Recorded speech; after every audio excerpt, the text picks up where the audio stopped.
Hello everyone, this is Miss Din's lesson on grade 8 math.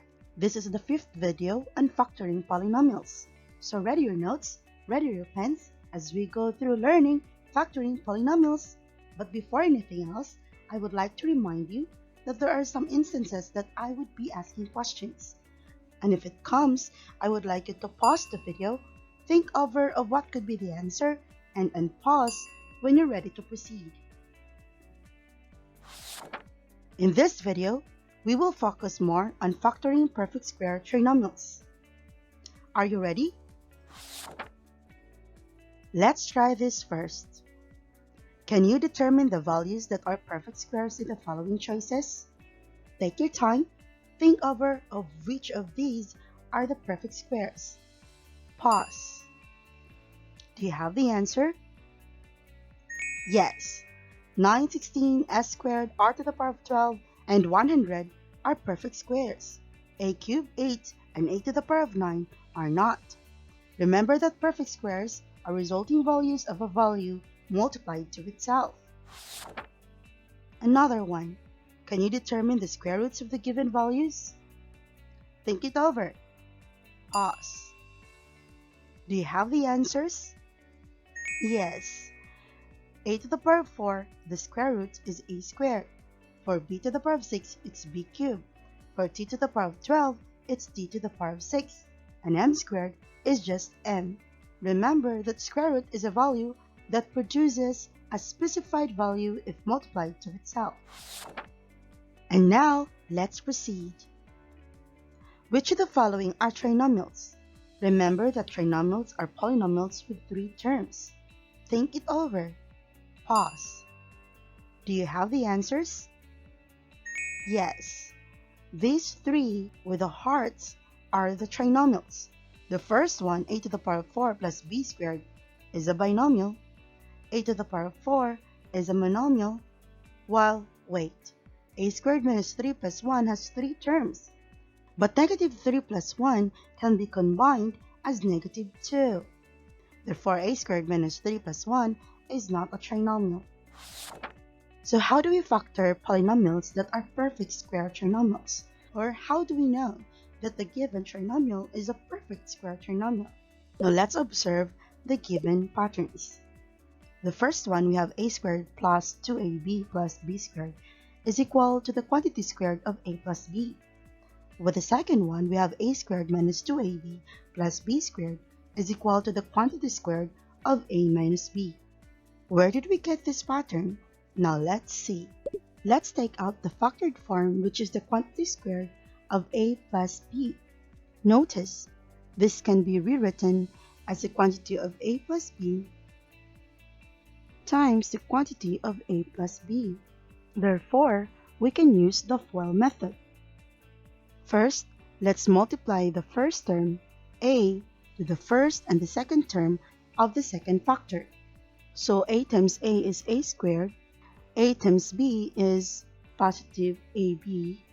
Then we will have to multiply b to the first and the second term of the second factor. Thus, b times a is positive ab, and b times b is positive b squared. Notice that there are 2 ab's here. Therefore, we can further simplify to a squared plus 2ab plus b squared. Notice the pattern. The first term is a square, the last term is a square, and the middle term is 2 times the square root of a squared, which is a, times the square root of b squared, which is b. Thus, we have the following pattern. So if we factor this out, we will go back to the given. With this, the following steps are being made. First, we check if the given trinomial has the following pattern. The first term is a perfect square, the third term is a perfect square, and its middle term, or the second term, is twice the product of the square roots of the first and third term. Then we can use the following pattern in factoring it. It is the quantity squared of the square root of the first term and the square root of the third term. with a middle sign following the second term of the trinomial. Let's have the first example, b squared plus 10b plus 25. Let's check first if the given is a perfect square trinomial. The first term b squared should be a perfect square. Check. The last term 25 should be a perfect square. Check. 10b should be the twice of the square root of the first term and the square root of the last term. Let's check. The square root of b squared is b. The square root of 25 is 5. So 10b should be 2 times 5 times b. Check! Therefore, the given b squared plus 10b plus 25 is indeed a perfect square trinomial. So we can write the factors, the square of the square root of b squared, which is b, and then the square root of 25, which is 5. Then copy the sign plus. Or we can expand that as the quantity of b plus 5 times the quantity of b plus 5. Next, let's have b squared plus 8b plus 16. Again, let's check if this is a perfect square trinomial. 16 should be a perfect square. Check. And 8b should be twice the square root of the first term and the last term.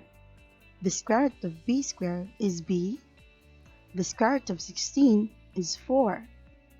So 8b should be 2 times 4 times b. Checked. Indeed, b squared plus 8b plus 16 is a perfect square trinomial. So our factored form is the quantity squared of b, 4, copy the sign, plus. It is the quantity squared of b plus 4, or we can write it as the quantity of b plus 4 multiplied with the quantity of b plus 4. Either way, they are both correct. Next, let's have c to the power of 4 minus 4c squared plus 4. Let's check first if it is a perfect square trinomial. The first term should be a perfect square. Check. The last term 4 should be a perfect square. Check. And the middle term should be twice of the square roots of the first and the last term. The square root of c to the power of 4 is c squared. The square root of 4 is 2. Therefore, the middle term should be 2 times 2 times c squared. Check. Indeed, the given is a perfect square trinomial. So we can write the factor, the quantity squared of c squared and 2, then copy the middle sign, minus. So it is a quantity squared of c squared minus 2. Or we can write it as a quantity of c squared minus 2 times the quantity c squared minus 2. Lastly, let's have 4b squared plus 24b plus 36. Notice the first, second, and third term has common factors, 4. So let's factor out the GCMF first. So 4 should be factored out, and the remaining is b squared plus 24 divided by 4 is 6, copy b, plus 36 divided by 4 is 9. Now notice the remaining factor is a trinomial. Let's check if this is a perfect square trinomial. B squared is a perfect square, 9 is a perfect square, and the middle term 6b should be twice the square root of the first and the last term. The square root of b squared is b. The square root of 9 is 3, and 6 should be 2 times 3 times b. Check. So we can further factor the quotient b squared plus 6b plus 9. So, copy the GCMF, which is 4, and then inside the parenthesis, the quantity squared of b plus 3. Or we can rewrite it as 4 times b plus 3 times b plus 3. Now, did you understand what we have discussed? Let's try this out. What is the factored form of the given polynomial m to the power of 6 minus 16m cubed plus 64? There are no choices this time. I would like you to try it out. Pause. Do you have the answer? Yes, it is the quantity squared of m cubed minus 8. Or we can expand it as the quantity of m cubed minus 8 multiplied with the quantity of m cubed minus 8. Another one. Think it over. Pause. Do you have the answer now?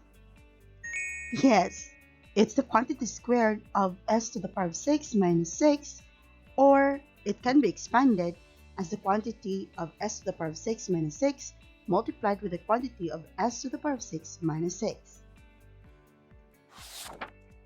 Last one. You try it out. Pause. Do you have the answer? Yes. It's the quantity squared of r squared plus 5, or it can be written as the quantity of r squared plus 5 times the quantity of r squared plus 5. Always remember, before using any other methods of factoring, check first if there are any common factors and use GCNF. And then make sure that the trinomial follows the pattern of the perfect square trinomial before using this method. Because as we go through on the next videos, you will see that there are many kinds of trinomials that are not perfect squares.